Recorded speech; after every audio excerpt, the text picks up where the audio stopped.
a.m. new CNN reporting on the federal felony indictment against New York Attorney General Letitia James. Two sources are telling us that Attorney General Pam Bondi was caught off guard by the indictment. Let's go live now to CNN senior White House correspondent Kristen Holmes. What are you learning from your sources, Kristen? Yeah, and this comes after CNN had already reported that the Attorney General and the Deputy Attorney General had been hesitant to bring charges against James because of the information that they had heard from Eric Siebert, who was at that time the U.S. Attorney in the Eastern District of Virginia. So he's since left that post. Halligan, of course, appointed by President Trump to be that handpicked U.S. Attorney in that district. And we are told Halligan did not coordinate with the Department of Justice on this. That is why these officials, including the Attorney General herself, were caught off guard. Now, it had seemed to be relayed at some point to these top officials that Halligan would be pursuing the case, but no actual details were exchanged between Halligan or the Department of Justice main branch on when it was going to happen. So when this announcement came, when Halligan actually secured this indictment against James, it was news to the top DOJ officials. Of course, as we know, Halligan had brought the case against former FBI Director James Comey. We also know that she had really been tasked with bringing these cases against his political rivals. So the fact that she didn't coordinate is very stunning. This is usually something with a case this big, particularly when there's a close affiliation with the White House and what we've heard from President Trump. The fact that they didn't coordinate is really something, Pamela. Yeah, and I wonder if there's any indication from the sources you talked to if it had anything to do with that Truth Social post where President Trump called on Pam Bondi to prosecute Letitia James, Adam Schiff, and James Comey. Yeah, and obviously, as we've been reporting today, that was intended to be a private message to the Attorney General. But I do also want to remind you of something that my colleague Evan Perez and I reported after James Comey had been indicted, which was that Lindsay Halligan and the team there on the ground did not have support or help from the Department of Justice for that case either, that Halligan had been briefed. She had never even presented in front of a grand jury before.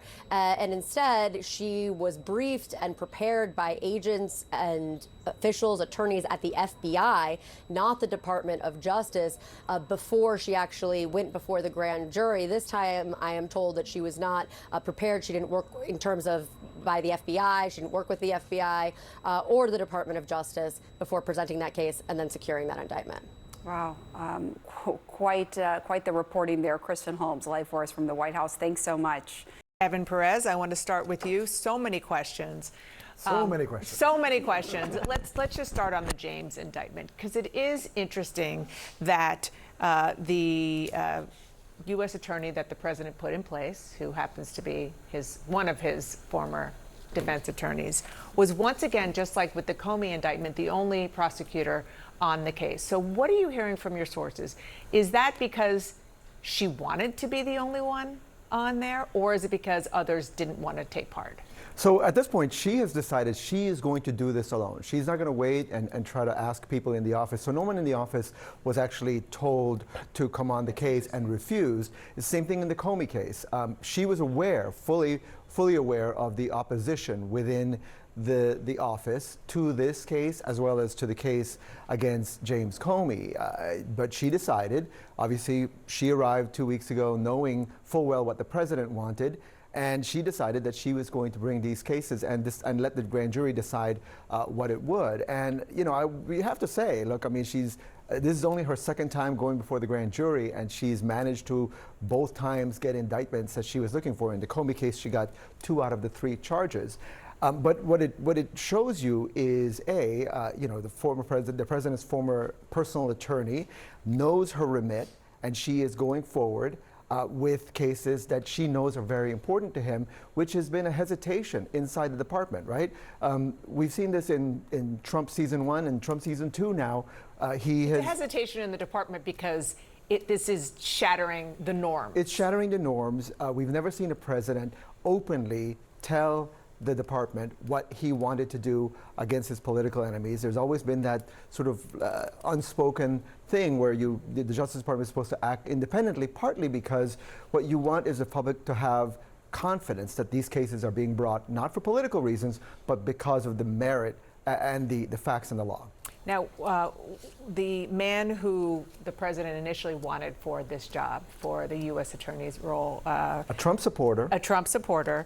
Well, yes, I was actually going to bring up somebody different. Ed Martin. Oh. He tweeted out, who's a huge loyalist to the president. He's now in the Justice Department doing January 6th cleanup. He put on Truth Social the following: promises made, promises kept. So if we didn't have that very lengthy post from the president himself, this is just, tells us what's happening. This underscores that. And that's just 2 days after he showed a photo of himself with Lindsay Halligan, who is that attorney that we were talking about. Right.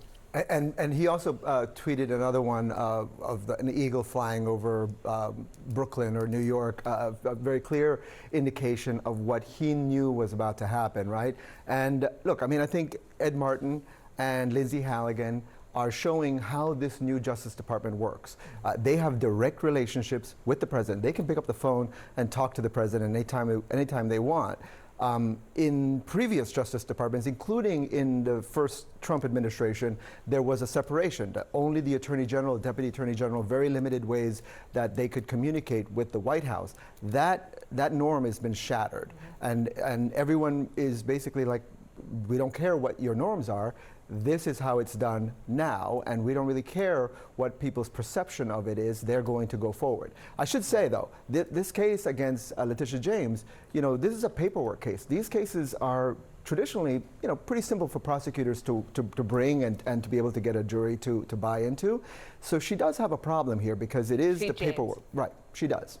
I mean, to your point about the difference between season 1 and season 2, it is one of the biggest frustrations of President Trump from his first term in office was Jeff Sessions and how he did not take control of the Justice Department. When you talk to the president's top advisors, that is the thing Even that under he Bill wanted Barr, to change. too. For sure, Yeah. for sure. During the whole first term, and Bill Barr was loyal, but just not loyal enough. But this is an entirely different ballgame. So that is what the president is.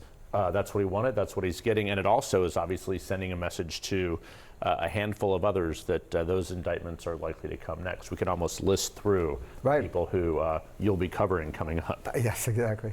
And David, our colleague Elena Train matched some reporting from friend of the show, Josh Dawsey, over at the Wall Street Journal, which, just going back to that lengthy Truth Social post that the president put out there on September 20th, several weeks ago, that it will live in infamy, where he said, Pam, I have reviewed 30 statements, and that this is the one in which he talks specifically about Comey, about Adam Schiff, about Letitia James.